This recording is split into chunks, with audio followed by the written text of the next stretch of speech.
To help my girlfriend Madison focus on planning our dream wedding, I worked double shifts at Northbridge Tech for 8 months straight.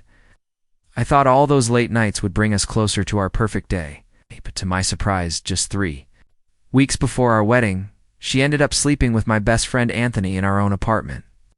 I assumed she'd at least try to hide it or apologize, but I didn't expect her to boldly continue the affair, thinking I was too weak and desperate to leave her. However, what no one knew was, for the past 2 months, I'd been secretly moving our $30,000 wedding fund to another account, and I'd been quietly dating Juliette, the wedding planner Madison herself had hired. So on the day Madison finally confessed her betrayal, expecting me to beg and forgive her, I exposed her cheating in front of both our families and made a grand entrance, with the woman who'd actually been helping me plan my escape all along. Before we jump back in, tell us where you're tuning in from, and if this story touches you, make sure you're subscribed, because tomorrow, I've saved something extra special for you. Madison Shaw was the pride of Silverton Heights. Beautiful, charming, and admired by everyone in our social circle. She worked as a marketing coordinator at Pinnacle Creative, at her own apartment in the trendy Westfield district, and somehow still found time to plan the wedding of her dreams. Unfortunately for her, I discovered everything. For 3 weeks, I watched her sneak around, making excuses about working late and girls' nights that never seemed to include any actual girls. I followed her texts, tracked her location, and pieced together a pattern that made my stomach turn. She was meeting Anthony Caldwell, my best friend since college, my groomsman, the guy who'd helped me pick out her engagement ring 2 years ago. Still, I didn't confront her immediately. I needed to be sure. Late one Thursday evening, came home early from my shift at Northbridge Tech. I'd told Madison I'd be working until midnight, but a system crash had sent everyone home by 8 p.m. Our apartment at Maple Crossing was supposed to be empty. Madison had said she was having dinner with her sister Casey. Instead, I heard voices from our bedroom. Familiar voices. I stood in our hallway, keys still in my hand, listening to my girlfriend and my best friend discuss how clueless I was. How I was so focused on work and saving money that I never noticed what was happening right under my nose. Anthony's laugh, the same one, heard through countless late-night gaming sessions and weekend barbecues, now sounded like poison. "He's so predictable," Madison said, her voice muffled but clear enough. "Always talking about our future, our savings, our perfect little life. It's suffocating." "You sure he won't figure it out?" Anthony asked. "Gavin's not stupid. Please," Madison scoffed. "He's so desperate to make me happy that he'd believe anything I tell him. Besides, even if he did find out, what's he going to do? Leave me? It's invested too much to walk away. Now, the apartment lease, the wedding deposits, all that money he's been saving. He's trapped." That's when I realized something that chilled me to the bone. She wasn't just cheating on me. She was counting on my weakness. She thought I was so pathetic, so invested in our relationship, that I'd never have the courage to leave even if I caught her red-handed. I grabbed my laptop from the kitchen counter and drove to the 24-hour cafe downtown, where I spent the next 4 hours making phone calls and moving money. Every dollar from our joint wedding fund, $30,000 that I'd saved working overtime and side gigs for the past 2 years, transferred to a new account she'd never see.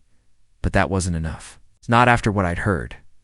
2 months earlier, when Madison first started acting distant, I'd begun working with Juliette Ramirez, the wedding planner Madison had hired from Grandeur Events. Madison had chosen Juliette specifically because she was young, talented, and supposedly the best in the city. What Madison didn't know was that Juliette had been asking subtle questions about our relationship from day one. "Are you sure about this wedding?" Juliette had asked during our second meeting, while Madison was in the bathroom. "You seem ... stressed." At first I thought she was just being professional, making sure I was mentally prepared for the big day. But as weeks passed and Madison's behavior became more suspicious, Juliette's questions became more pointed. "Your fiancé seems very independent," she'd said carefully. "Does she always make decisions without consulting you?" Sometimes, I'd admitted. "She says I'm too traditional, that she needs space to be herself." Juliette had given me a look that said everything. "Gavin, can I ask you something personal? Are you happy?"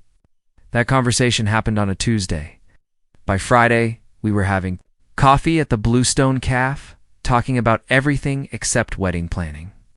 Juliette was everything Madison wasn't: genuine, thoughtful, interested in my thoughts and dreams instead of just my bank account. "You deserve better than someone who takes you for granted," she'd said, her hand briefly touching mine across the table. "It's complicated," I'd replied. "We have history, shared investments, plans, ... Plans can change," she'd said simply. "The question is, do you want them to?"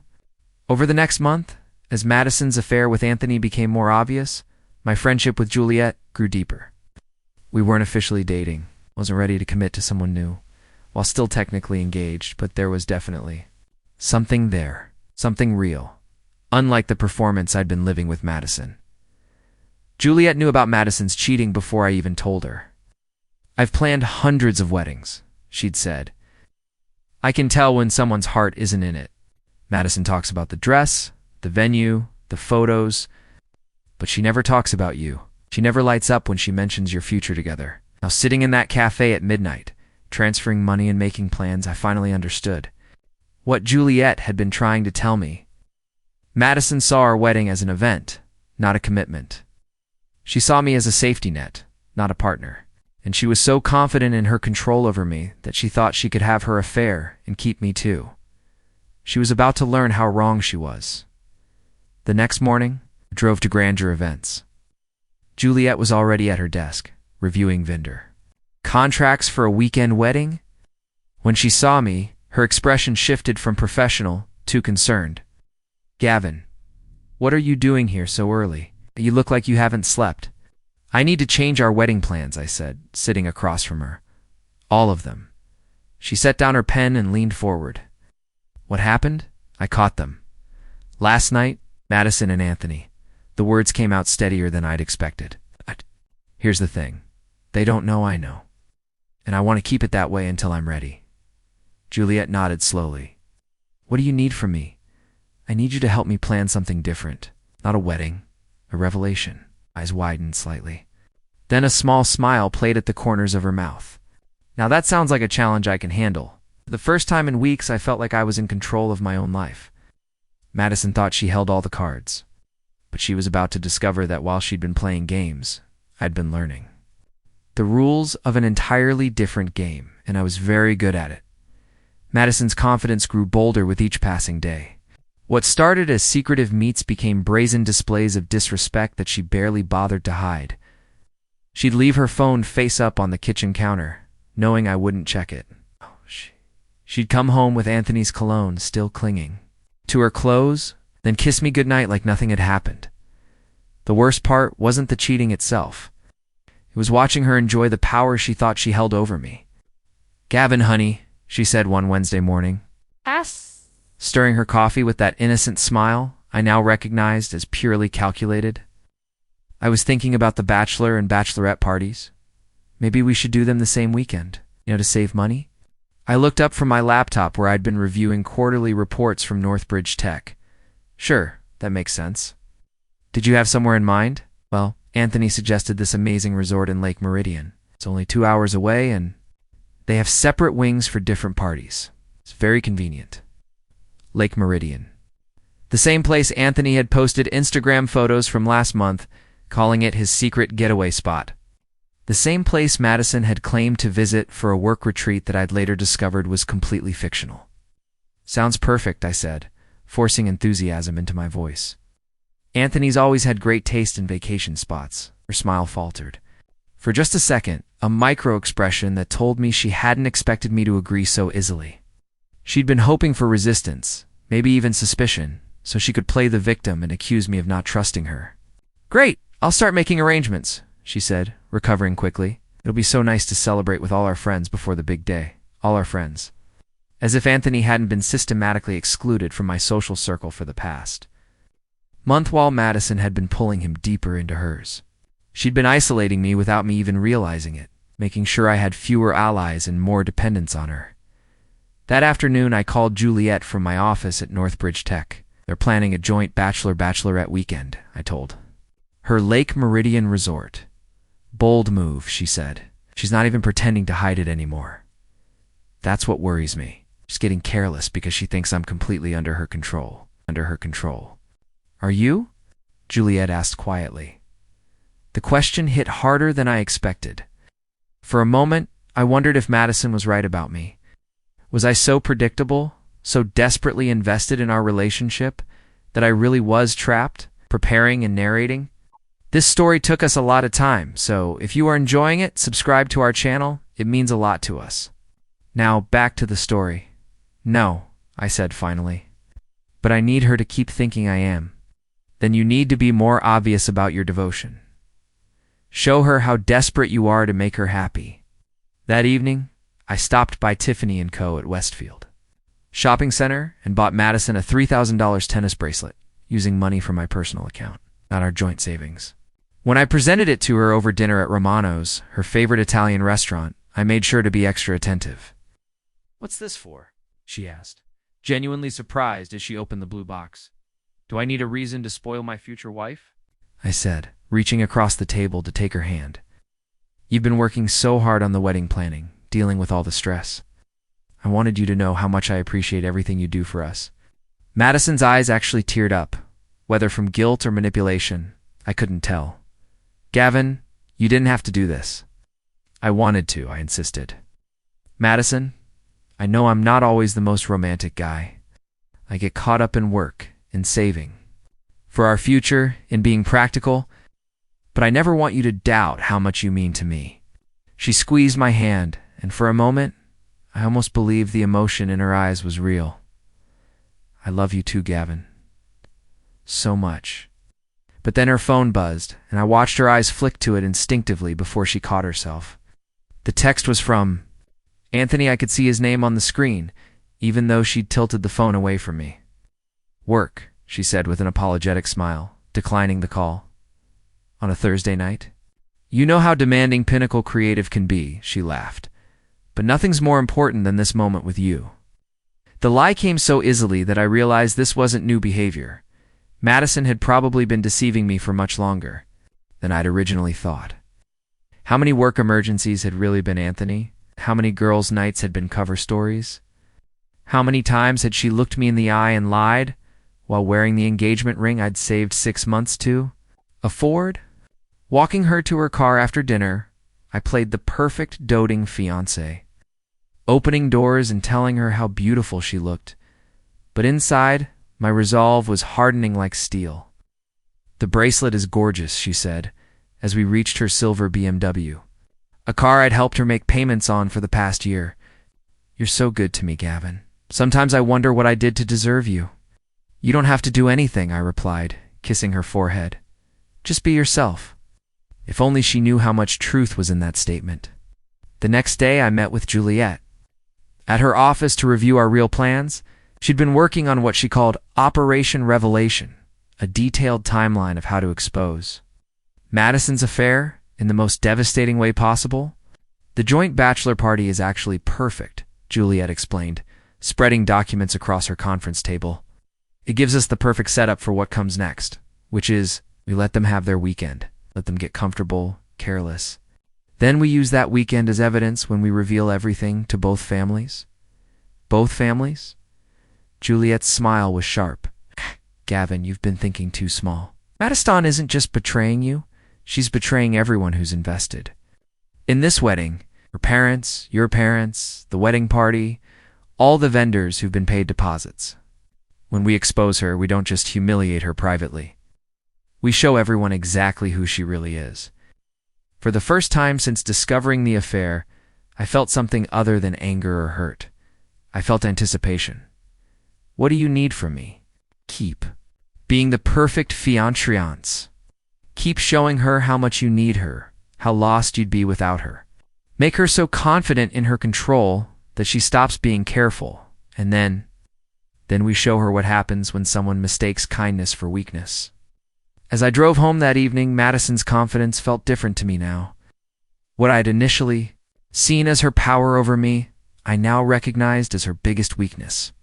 She was so convinced of my desperation that she'd stopped protecting herself. She was about to learn that the biggest mistake a cheater can make is underestimating the person they're betraying. The Lake Meridian bachelor party weekend was 2 weeks away, and I realized that just playing defense wasn't enough anymore. If I wanted to truly expose Madison's betrayal in a way that would leave her with no escape routes, I needed to become actively strategic rather than just reactive. That Monday morning, I made a decision that would change everything. Instead of just transferring our wedding fund, I was going to document everything. Every lie, every secret meeting, every moment of deception. I wasn't just going to catch Madison cheating. I was going to build an airtight case that would leave her completely defenseless when the truth came out. I started with her daily routine. Madison left for Pinnacle Creative every morning at 8:30 a.m. and claimed to get home by 6 p.m. most days. But her Instagram location tags told a different story. Last Tuesday, she'd posted a coffee shop photo at 2 p.m. from downtown Millbrook, 15 minutes away from Anthony's apartment at Harborview Complex, and nowhere near her office. I began screenshotting everything. Every post, every tagged location, every girls' night photo that somehow never included any of her actual female friends. "You're becoming obsessed," Juliette warned me during our Wednesday meeting at her office. "This isn't healthy." "It's not obsession," I corrected, showing her my organized folder of evidence. "It's preparation. When I expose her, I want to make sure she can't twist the narrative or make me look like the crazy, jealous boyfriend." Juliette studied the photos I'd compiled. "This is ... thorough. Maybe too thorough." "What do you mean?" "I mean, you're not just gathering evidence anymore, Gavin. You're building a prosecution case." "What are you planning to do with all this?" The question made me pause.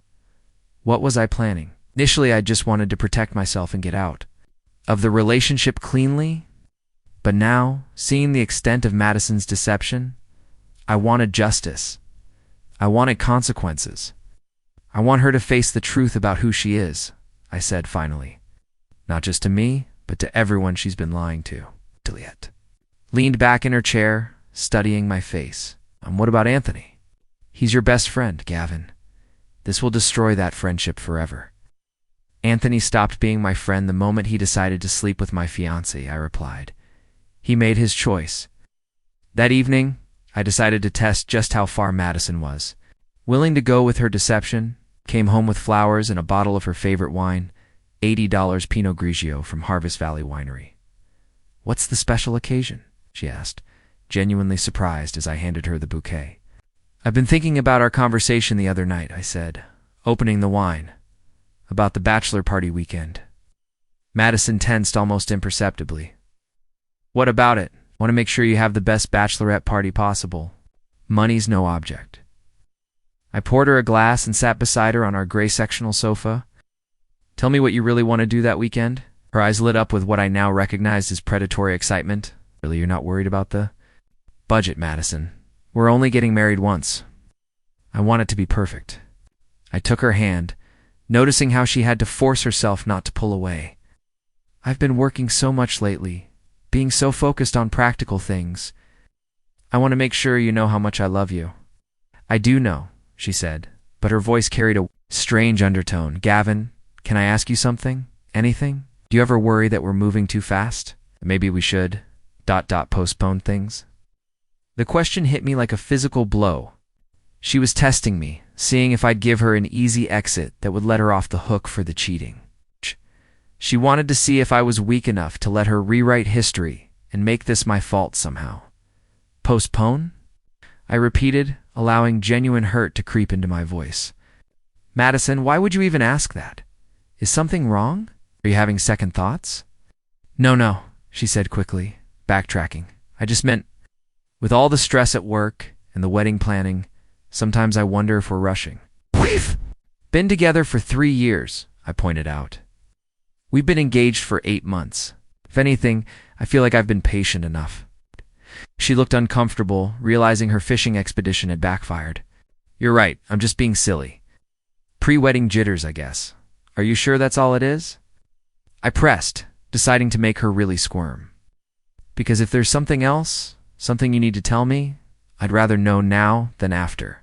We're married."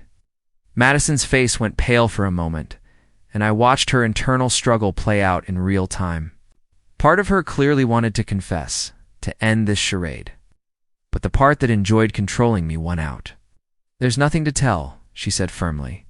"I love you, Gavin. I want to marry you. I'm just stressed about making sure everything is perfect." "Then let me help with that stress," I said, moving closer to her on the couch. "What if I told you that I've been saving extra money? That we actually have more in our wedding fund than you think?" Her interest sharpened immediately. "How much more?" "How much more?" "Enough that you don't have to worry about budget for anything. The dress alterations you wanted, the upgraded flowers, that photo booth you saw on Pinterest, we can afford all of it." Madison's smile became radiant, and for the first time in weeks, it looked genuinely happy. But I knew now that her happiness wasn't about marrying me. It was about the money and status that came with our wedding. "Really? You're not just saying that to make me feel better?" "Really, I've been putting in extra hours, taking on freelance projects. Whatever it takes to give you the wedding you deserve." She kissed me then, and I forced myself to respond naturally, even though her lips felt like ice against mine. When she pulled back, her eyes were bright with excitement. "You're amazing, Gavin. I don't know what I did to deserve you. Just promise." "Me, you'll tell me if anything's bothering you," I said. "We're a team, right? No secrets between us?" "No secrets," she agreed, the lie rolling off her tongue so smoothly that I almost admired her skill. After she went to bed that night, I sat in our living room, staring at the flowers I'd brought her and feeling something shift inside me. The hurt and betrayal were still there, but they were being overshadowed by something colder and more calculating. Madison thought she was playing me, but I was learning to play her better than she'd ever imagined. Every lie she told gave me more ammunition. Every moment of false affection was another piece of evidence that would expose who she really was. I texted Juliette, "The weekend at Lake Meridian is going to give us everything we need. She's getting sloppy." Her response came back immediately. "Good. Overconfidence is always the beginning of the end." As I locked up the apartment and turned off the lights, I realized that for the first time since discovering Madison's affair, I was actually looking forward to something. Not the pain of confrontation or the satisfaction of revenge, but the moment when Madison would finally understand that she'd been playing a game where she never had the advantage she thought she did. The student was about to become the teacher.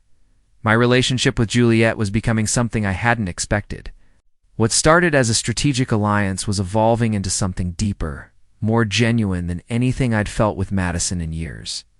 It happened gradually at first.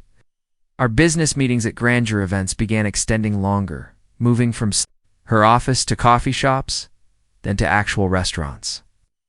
We'd spend hours talking about everything except wedding planning, our careers, our families, our dreams for the future.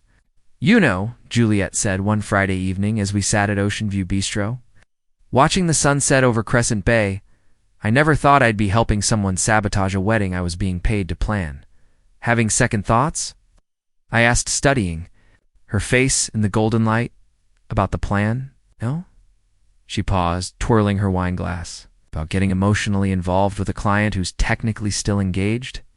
That's more complicated." The honesty in her voice made my chest tighten. "Juliette, I know you're still processing everything with Madison," she said quickly. "I'm not asking you to make any declarations, but I need you to know that this stopped being just business for me weeks ago." I reached across the table and took her hand. Her fingers were warm, steady, so different from Madison's always cold touch. "It stopped being business for me too." "What happens after, when this is all over?" "I don't know," I admitted. "But I know I want to find out." Meanwhile, Madison and Anthony were becoming increasingly careless. Madison's work events now happened 3 times a week, always coinciding with Anthony's free evenings. She'd come home smelling different, not just cologne, but different soap, different fabric softener. The scent of someone else's life clinging to her clothes. The evidence I was gathering painted a picture of 2 people who thought they were invisible. Text messages between Madison and her friend Casey revealed details I never could have imagined. Madison A. says G is so clueless it's almost sad. Like watching a puppy that doesn't know it's about to be abandoned. Casey. Aren't. You worried about the wedding? All that money? Madison, please. By the time he figures anything out, I'll be Mrs. Shaw with access to everything. Then I can divorce him and take half. A and I have it all planned out. Casey, that's ice cold even for you. Madison, it's called being smart. An end. A good one, but still just a stepping stone. Reading those messages felt like being punched in the stomach and injected with pure rage simultaneously. Madison wasn't just cheating. She was planning to marry me, specifically to destroy me financially afterward. I showed the screenshots to Juliette the next day at Riverside Park, where we'd started meeting to avoid any chance of Madison seeing us together. This changes everything, Juliette said, her face pale as she read. She's planning to commit marriage fraud. This isn't just about infidelity anymore, I know. No. My hands were shaking with anger. She's been planning to use me from the beginning. Juliette stood up from the park bench and started pacing. Gavin, we need to be careful here. She's this calculating. She might have backup plans we don't know about. What do you mean? I mean, she might have her own evidence? Photos of you and me together, records of the money transfers. Something she can use to flip the narrative and make you look like the villain. The thought hadn't occurred to me, but it made perfect sense. If Madison was smart enough to plan a marriage fraud scheme, she was smart enough to protect herself. So what do? We accelerate the timeline. The Lake Meridian weekend is next. We can't wait any longer than that. That evening, I came home to find Madison in the kitchen, cooking dinner and humming happily. She wore the tennis bracelet I'd bought her, and for a moment, the domestic scene almost felt normal. You're in a good mood, I observed, kissing her cheek. Just excited about the weekend, she said, stirring the pasta sauce. I think it's going to be exactly what we both need. Separate bachelor and bachelorette parties, right? At different parts of the resort? Of course, she laughed. What did you think, that we'd all party together? That would defeat the purpose. The lie came so easily that I almost admired her skill. According to Anthony's social media, he'd already posted about the couple's weekend getaway he was planning. They weren't even pretending to have separate parties anymore. So will Casey be coming to your party? I asked innocently. Madison's stirring slowed slightly. Might have to work, but I'll have plenty of other friends there. Another lie. I'd already confirmed that none of Madison's actual female friends were planning to attend. It would just be her, Anthony, and whoever else was part of their deception. After dinner, as we sat on the couch watching Netflix, Madison curled up against my side in a way that felt performative rather than affectionate. Gavin, she said softly, I want you to know how much I appreciate everything you do for me. The sacrifices you make, the way you work so hard for our future. You don't have to thank me for that, I replied, stroking her hair and hating how natural the gesture still felt. I do it because I love you. I know, and I love you too. So much. But even as she said it, her phone buzzed with a text message. She glanced at it instinctively, and I caught a glimpse of Anthony's name before she quickly turned the screen away. Work again? I asked. Yeah, some client emergency. You know how it is. The casual way she lied while telling me she loved me made something crystallize in my mind. This wasn't just about exposing her cheating anymore. This was about showing everyone, including myself, who Madison Shaw really was beneath the beautiful, charming exterior. Later that night, after Madison had gone to bed, I sat in my home office and finalized the plan with Juliette over text me. The Lake Meridian weekend will give us everything we need. They're not even trying to hide it anymore. Juliette, are you ready for what comes after? Once we do this, there's no going back. Me, I've been ready since I read those messages about using me as a stepping stone. Juliette and us? What happens to us when this is over? I stared at that message for a long time before responding. Me, I hope us is just beginning. Juliette, I hope so too. But let's survive this weekend first. As I closed my laptop and headed to bed, I felt something I hadn't experienced in months. Genuine excitement about the future. Not the hollow anticipation of a wedding that had become meaningless, but real hope for something authentic with someone who saw me clearly and chose me anyway. Madison thought she was planning the perfect crime. But she had no idea that while she'd been plotting my destruction, I'd been building something real with someone who actually cared about me. The weekend at Lake Meridian would expose more than just her affair. It would show everyone the difference between performance and authenticity, between manipulation and genuine connection. I could hardly wait. Lake Meridian weekend arrived with perfect weather and terrible timing. Madison left Friday morning with a suitcase full of lingerie she'd never worn for me, telling me she'd see me at the resort that evening for our separate but coordinated bachelor parties. What she didn't know was that I'd arrived at Lake Meridian 3 hours early and had already confirmed what I'd suspected. There was no bachelorette party, no female friends. No. Just Madison and Anthony in the couple's suite she'd booked under a fake name. I sat in the resort's lobby cafe, watching through the floor-to-ceiling windows as Madison's BMW pulled into the parking lot. She stepped out wearing a red dress I'd never seen before, immediately scanning the area before walking confidently toward the main building. 20 minutes later, Anthony's black Jeep arrived. He didn't even try to be subtle. Parking right next to Madison's car and jogging toward the elevator with a bottle of champagne and an overnight bag, my phone buzzed with a text from Madison. Just arrived. So excited for girls' night. Love you. Screenshotted it, adding it to the folder of evidence that had grown to over 200 items. But as I sat there, documenting their betrayal, something unexpected happened. My father called. "Gavin, son, I need to talk to you about something serious, Dad." "What's wrong?" "It's about the wedding. It's about Madison." His voice sounded strained.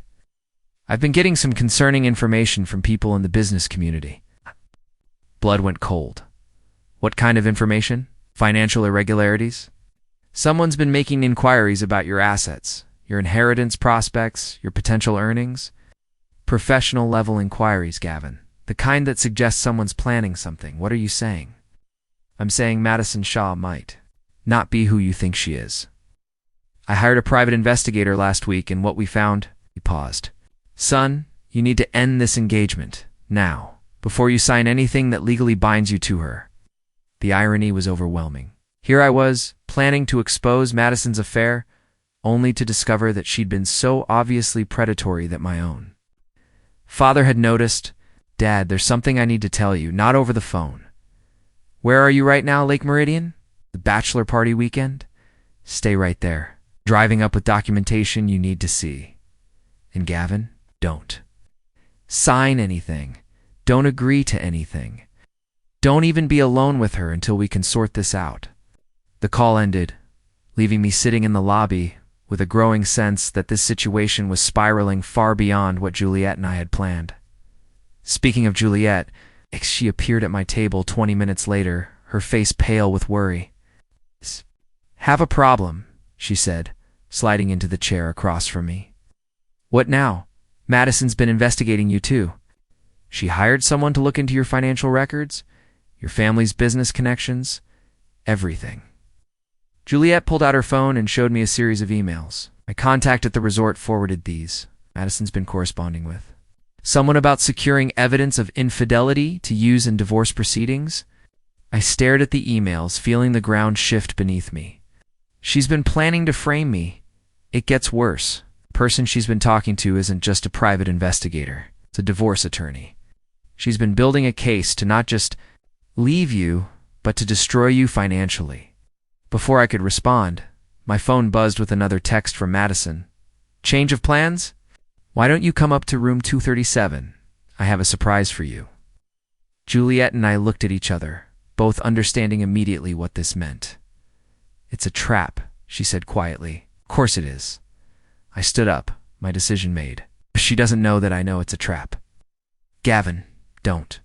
If she has photographers, lawyers, if this is all planned, then we give her exactly what she's expecting, but not what she's prepared for." I kissed Juliette quickly, tasting the fear and worry on her lips. "Trust me, and be ready to document everything that happens in the next hour." As I walked toward the elevator, my phone rang. It was my father again. "Gavin, whatever you do, don't go to her room. Investigator just confirmed she's got people positioned to photograph whatever happens." She's planning to claim you assaulted her or threatened her. It's a complete setup. I know, Dad, but I've got a better plan. Son, trust me and get here fast. You're going to want to see this. The elevator doors closed, and I rode up too. The second floor, my heart hammering but my mind crystal clear. Madison thought she was setting the perfect trap. But she'd made one crucial mistake. She'd assumed I was still the naive, trusting fool she'd been manipulating for months. She was about to discover just how wrong she was. I knocked on room 237. With my phone already recording, Madison opened the door wearing lingerie I'd never seen before, her smile predatory and confident. Gavin, perfect timing. Come in. I have something to show you. Actually, Madison, I have something to show you first. I held up my phone, displaying the folder of screenshots and evidence I'd been collecting, starting with your text messages. To Casey about using me as a stepping stone, her face went white, but she recovered quickly. I don't know what you're talking about, room service. Anthony's voice called from inside the suite, clearly thinking it was safe to emerge. Madison's eyes widened in panic as Anthony appeared in the doorway wearing nothing but a hotel bathrobe, carrying champagne glasses. He froze when he saw me. Gavin, he said, his voice cracking. This ISN single ... we were just ... Planning my financial destruction? I stepped into the room, continuing to record. I know about the divorce attorney, Madison. I know about the private investigator. I even know about the photographers you hired to document whatever you were planning to do to me tonight. You're crazy, Madison said, but her voice shook. You're paranoid? And Ms. Shaw? A voice interrupted from the hallway. A professional-looking woman with a briefcase appeared. I'm Agent Torres from the Financial Crimes Division. We need to discuss your recent activities regarding marriage fraud and conspiracy to commit financial theft. Madison's legs gave out and she sank onto the bed. This can't be happening. My father appeared behind Agent Torres, followed by Juliette and what appeared to be resort security. Hello, son, Dad said grimly. Turns out when you hire private investigators to look into someone's finances for illegal purposes, it triggers some federal attention. Over the next hour, the full scope of Madison and Anthony's plan unraveled. They'd been plotting for months to marry me, then immediately file for divorce with fabricated evidence of abuse and infidelity. The private investigator Madison hired had been building a false case while simultaneously reporting her activities to authorities. The wedding fund you moved, Agent Torres explained to me as Madison and Anthony were escorted away in handcuffs. That probably saved you from losing everything. She had papers ready to access those accounts the day after your wedding.